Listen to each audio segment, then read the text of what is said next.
Hey, I want to share this chart with you that I think you're going to absolutely love. It shows if you bought a home and held it for 10 years at any given point, how much would you have actually sold that house for compared to what you bought it for? So let's take a look at this here. So here's a chart graph that goes all the way back to 1942. And let's just say, and the reason we're using 10 years is most people who buy a home for a home and not an investment property, not to fix it or flip it, hold it for about 9 to 10 years.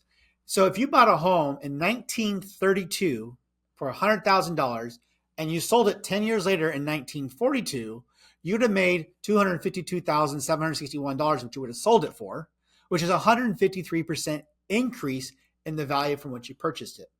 Now, what you'll notice as you look through some of these fun numbers is only one time do you see since 1942 that you actually would have sold it for less than what you bought it for.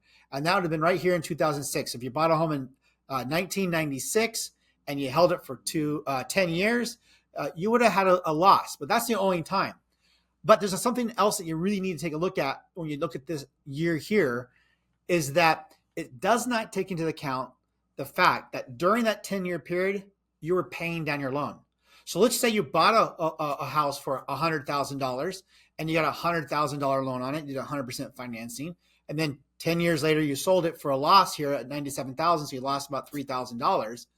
However, during that 10 years, you've drastically reduced the balance on that loan, so you don't own $100,000 on that house anymore. So you're actually kind of getting a refund, you might say, on the mortgage payments you've been making during that time. Now you compare that to a person who rents during that 10 years.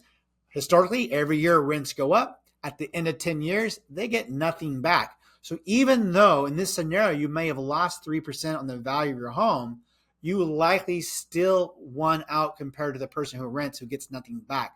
So again, if you want to know more about this here, I have another video called Buy versus Rent. I just think it's kind of cool to look at this graph here and see historically, so if you're thinking about trying to time the market, is now a good time or a bad time? Well, look, if you're going to hold it for 10 years, only once would you have actually lost on the value, and likely overall, you still won versus the renter.